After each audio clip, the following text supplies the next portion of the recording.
pour ceux qui ne connaissent pas Chièvres, c'est une petite ville en Wallonie qui est à 10 minutes de Paris-Daïsa. Ça, normalement, ça devrait éclairer les gens. C'est vraiment un chouette projet qu'ils ont trouvé. Et donc, je vais vous expliquer un petit peu ce que ça... non, c'est pas par là. Ce que ça a pu donner. Alors, le projet qu'ils ont trouvé, donc eux, leur budget, ils avaient les fonds en suffisance pour pouvoir acheter un immeuble de rapport, et donc ils cherchaient un immeuble de rapport. Il faut savoir que chercher un immeuble de rapport, c'est beaucoup plus compliqué que trouver une maison en location classique, parce qu'il y a beaucoup de choses à savoir au niveau des immeubles de rapport. Il y a beaucoup d'immeubles qui sont vendus avec des infractions. Parfois, il n'y a que 3 entités qui sont connues, pas 4. Parfois, il y a les normes pompiers qui ne sont pas en règle. Parfois, il y a plein de choses qui peuvent en tout cas mettre un grain de sable dans le projet et qui du coup peuvent vous empêcher de louer et d'avoir la rentabilité qui est espérée. Alors, il faut savoir que cet immeuble de rapport, eh bien, c'est quelqu'un qui l'avait commencé. Et donc, il y a 2 entités qui étaient louées. Il y avait un appartement en grosse œuvre fermée et il y avait un appartement qui était à terminer. Au niveau du bâtiment, il faut savoir qu'au moment où ils allaient faire l'offre, il y avait une infraction qui était sur ce bien, mais c'était en cours de régularisation en fait par les propriétaires. Donc les propriétaires avaient déjà l'urbanisme et la ville sur le dos. Ils savaient déjà très bien au niveau de la situation du bien qu'il y avait un problème, et donc les propriétaires en fait avaient déjà fait les plans au niveau architectes, etc. Ils avaient déjà lancé la machine en tout cas pour régulariser le bien, et ils s'engageaient à ce que le bien soit régularisé pour pour la vente. Et cet immeuble, qui est en plus de ça pas très loin de chez moi, est resté en vente pendant quand même quelques mois parce qu'en fait ça a effrayé énormément de gens. Déjà, Chièvres, c'est pas une ville qui est spécialement connue, donc les gens se demandent toujours si on va trouver des locataires dans des villes qui sont peut-être moins... il y a moins de monde qui vivent. Il faut savoir qu'en location classique, ça se loue partout, c'est-à-dire que dès que vous avez des écoles qui ne sont pas trop loin, dès que vous avez des commerces, dès que vous avez des autoroutes ou des nationales qui ne sont pas très loin, à 10 ou 15 minutes, ça va se louer. Alors ça se louera peut-être pas exactement le même prix qu'au centre-ville. Par contre, vous allez voir que au niveau du prix d'achat, au niveau de la rénovation et après au niveau du prix à la location, la différence n'est pas excessive, c'est pas flagrant en fait, entre un appartement 2 chambres qu'on loue au centre-ville et un appartement 2 chambres qu'on loue à la campagne. Il va peut-être y avoir 80 € de différence, c'est pas énorme. Par contre, au niveau du prix d'achat, on peut avoir 30% en moins sur le prix, sur le prix et le reste sur le prix d'un immeuble au centre-ville. Donc il faut savoir que ce bien, il a été trouvé sur Imoeb. Donc il y a beaucoup de gens qui pensent que et la plupart des biens, les bonnes affaires, elles se font en dehors d'Imoeb. Moi, je peux vous dire que 99% des gens qu'on accompagne, ils trouvent leurs biens sur Imoeb. C'est juste que on leur apprend à voir plus loin que ce qu'il y a dans l'annonce. C'est-à-dire qu'il y a l'annonce avec les rentabilités que les agences, en tout cas, prévoient. Et puis, il y a ce qu'on projette d'en faire. C'est-à-dire que moi, si je prends aujourd'hui une annonce sur Imoeb et que je fais mon calcul de rentabilité, c'est jamais bon. Mais il faut voir plus loin que ça, il faut voir la projection. Et parfois, par exemple, quand on achète un immeuble de rapport, par exemple, il y a déjà des locataires en place qui sont là depuis longtemps, il faut voir la projection à terme de ce que ça peut donner. Si aujourd'hui, par exemple, l'immeuble de rapport génère, 200 € de cash flow net, mais peut-être que dans 2 ans, quand vous aurez changé quelques locataires, quand vous aurez fait quelques petites rénovations, etc., il va vous en générer 5 ou 600. Et c'est vraiment, en fait, ça qu'il faut voir en tant qu'investisseur. Il y a une période, entre guillemets, de flou, il y a une période de latence où la rentabilité que vous attendez, elle va arriver au fur et à mesure des années au fur et à mesure des années, tout simplement, quoi. Et ça, c'est ce qu'on rencontre souvent dans vos questions, c'est que mais je cherche sur Imoeb, il n'y a rien de rentable. Ben oui, c'est normal. Il faut le temps de créer la rentabilité dans le projet et de voir plus loin et de voir ce que les autres ne voient pas, en fait, tout simplement. Alors, ici, le bien, il était affiché sur Imoeb à 275 000 €. Il faut savoir qu'ils ont d'abord fait une offre à 250 000. C'est pas passé, et puis le propriétaire a dit qu'il voulait vendre parce qu'il partait à l'étranger, qu'il en avait marre des travaux, qu'il voulait plus faire ça, d'autant qu'il faisait les rénovations lui-même en plus. Et donc ils ont fait une contre-offre à 260 et c'est passé. Et donc là ils ont vraiment été super contents parce que déjà de 275 à 260 ils ont déjà entre guillemets gagné 15 000 €. Et en plus de ça, ils ont dû faire passer un expert pour la banque, parce que vous savez que à partir depuis cette année-ci, et même déjà avant, mais en tout cas depuis cette année-ci, c'est obligatoire. Il y a d'office un expert qui va passer au niveau du bien pour savoir exactement quelle est la valeur du bâtiment, pour savoir si éventuellement on pourrait vous faire une fleur ou pas dans le crédit, avec des quotités qui sont peut-être un petit peu plus grandes que ce qu'on peut avoir au niveau des 80% ou autre. Et alors, donc comme je le disais tout à l'heure, donc il y avait 2 appartements loués. Donc ça c'est bien parce que du coup quand on achète déjà avec certains locataires en place, alors c'est des avantages et des inconvénients.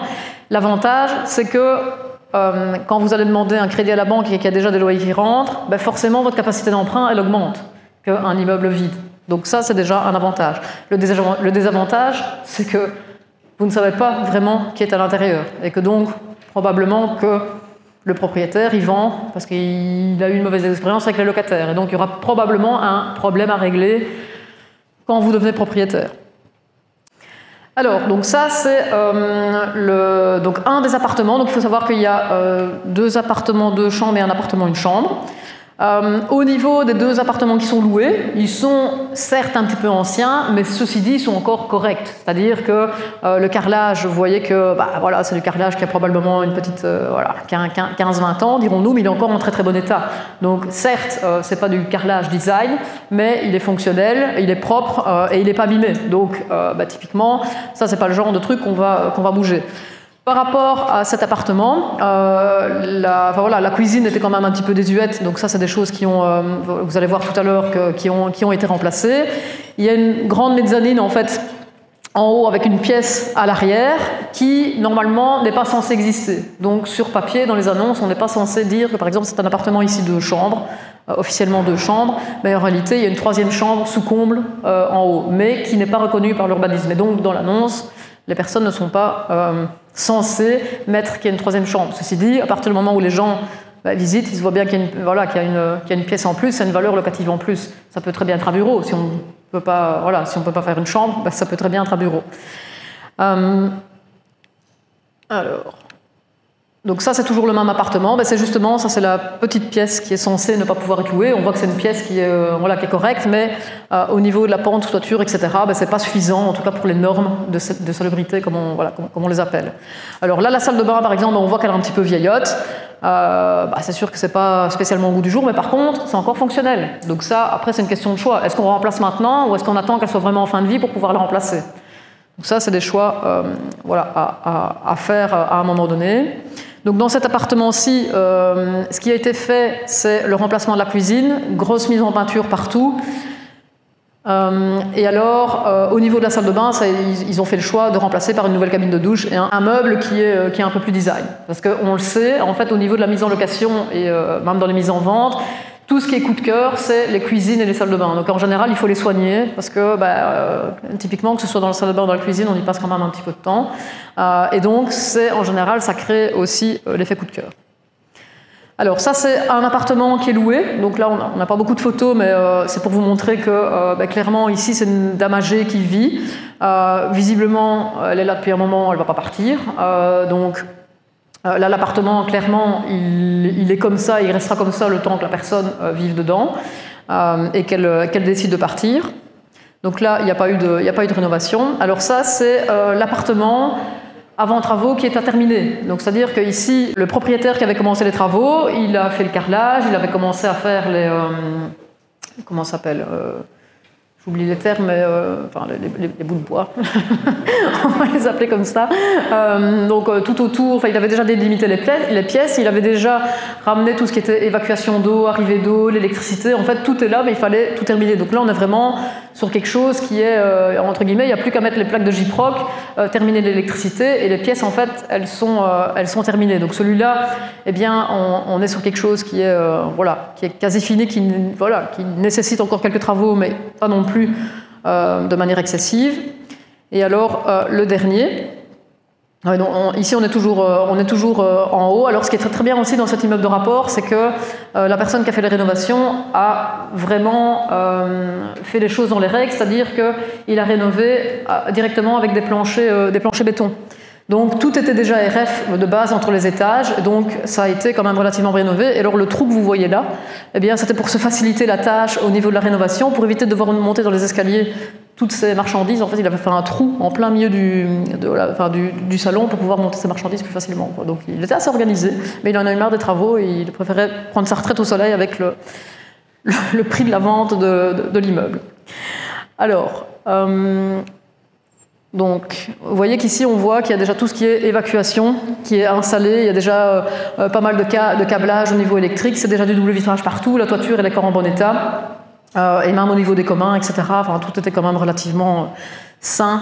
Donc c'était vraiment le point de vue finition. Alors ça, par contre, c'était l'appartement qui était style voilà, gros œuvre fermé. Donc là, c'est là où il y a eu le plus gros du travail. Donc on voit qu'ici, il y a une vieille toiture en tôle ondulée qui n'est pas isolée. Je pense que c'est encore un châssis en simple vitrage.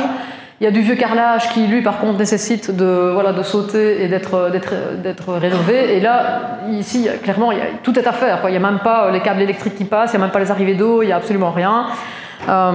Donc c'est vraiment celui-là qui a nécessité le plus de travail. Donc vous voyez ici, au niveau des planchers béton, on voit au niveau du plafond que clairement, c'est du solide, quoi. Alors, du coup, quels sont les travaux qui ont été effectués? Comme je venais de le dire ici, donc évidemment, celui qui est en gros œuvre fermé, tout a été fait, que ce soit l'isolation, les murs, les plafonds, l'électricité, le chauffage, la salle de bain, la cuisine, l'isolation, etc. Donc là, on est vraiment sur une rénovation qui est complète. L'appartement qui est à terminer, on a vu que c'était les cloisons, un changement de cuisine. Ça, c'était leur choix. Par contre, c'était le choix des personnes que j'ai accompagnées. Moi, je pense que la cuisine, on aurait peut-être pu la restaurer, comme Olivier vous a dit tout à l'heure. Il y a peut-être moyen, soit de la repeindre, soit de mettre un cover dessus avec une nouvelle, un nouveau plan de travail. Il y avait moyen de refaire du neuf, pas trop cher, plutôt que de repartir sur une nouvelle cuisine. Mais après, finalement, on fait encore les choix qu'on souhaite dans la rénovation. Puis ils avaient le budget, donc eux préféraient avoir une toute nouvelle cuisine. Et alors, le dernier appart qui a juste été repeint avec une toute nouvelle cuisine. Il faut savoir qu'au niveau des compteurs, il y a tout ce qui est compteur gaz, électricité qui était déjà séparé. Donc ça, c'était quand même un gros plus, parce que mine de rien, si on passe de 1 à 3 ou 4 compteurs, un compteur, il faut savoir qu'on est sur 1000-1500 € de budget par compteur. Donc quand il faut en mettre 4, ça fait cher. Donc là, il y avait quand même un gros avantage par rapport à ça. Et du coup, la seule chose qui était encore en commun, c'était le compteur d'eau. Et donc là, ils ont fait le choix de diviser les compteurs d'eau.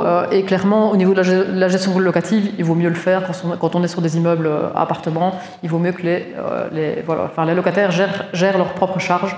Ça évite des soucis en fin de bail.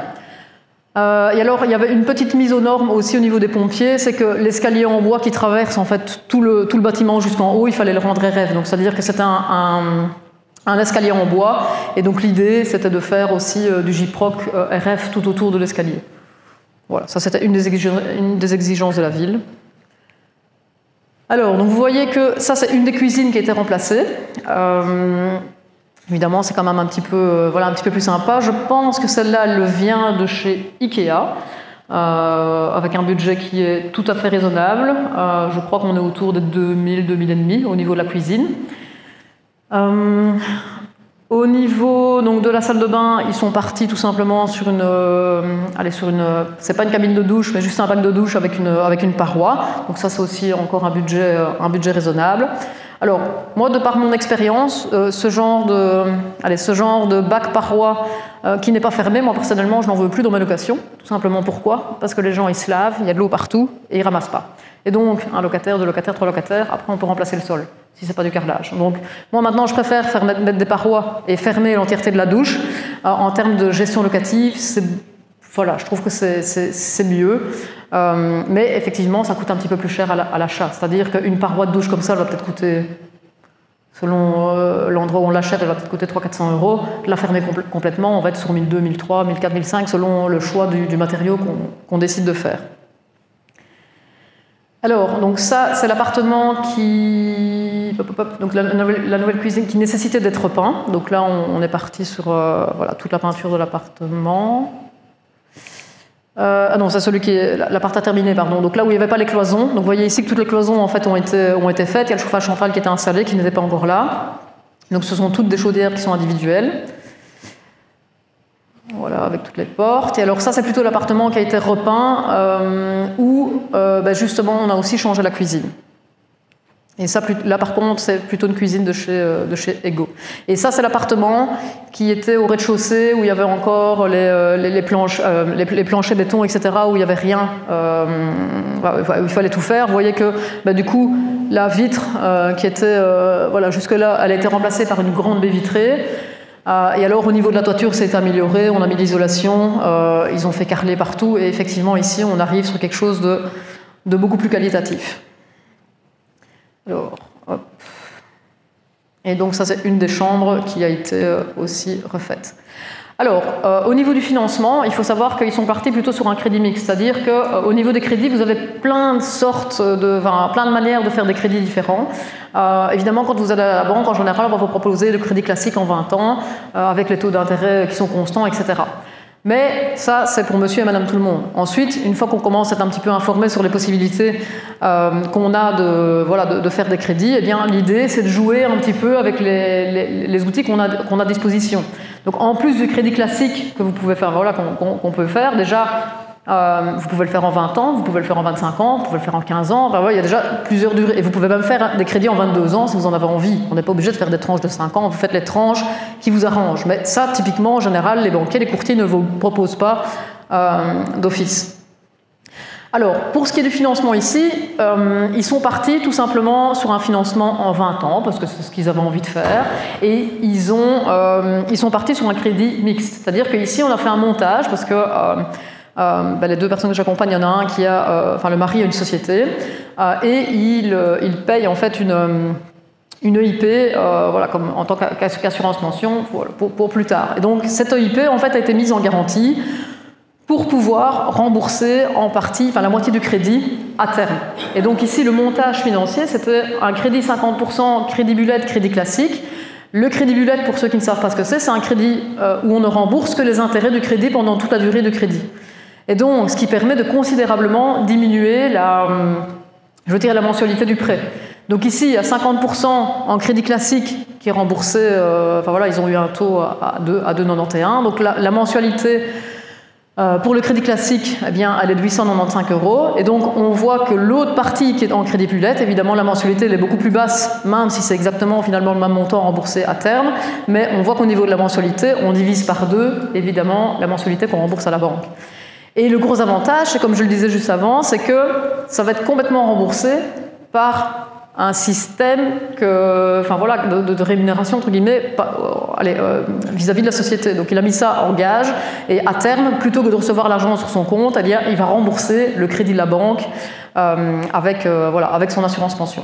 Ce qui est quelque chose qui est assez puissant, parce que du coup, c'est votre entreprise qui finance en partie un crédit que vous avez fait en personne physique. Donc c'est vraiment top. Du coup, la mensualité du prêt total, elle est de 1 303 €. Alors, j'ai oublié de vous dire, mais je pense que vous l'avez vu, au niveau des travaux, ils en ont eu pour 75 000 € de travaux, ce qui est encore raisonnable, j'ai envie de dire, par rapport aux choses qu'il y avait à faire. Au niveau de l'assurance sol rescendu, ils payent 515 €, tout simplement pourquoi ? Parce qu'ils sont deux, et dans les deux, en plus, il y a un fumeur. Donc forcément, ça augmente la mensualité de l'assurance sol rescendu.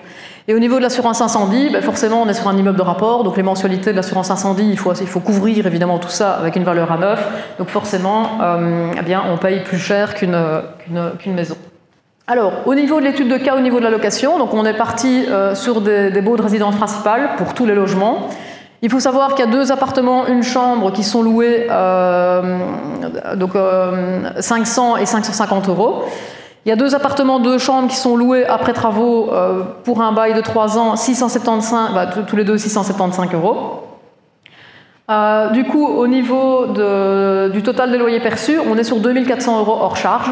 Et alors, au niveau du type de profil, il y a un jeune couple, avec des enfants, il y a une dame âgée qui est sous tutelle, et il y a un couple aussi avec un jeune adulte. Donc, on voit que c'est typologie de famille relativement classique. On a un petit peu toutes les possibilités au sein du même immeuble. Alors, au niveau du bilan de l'opération,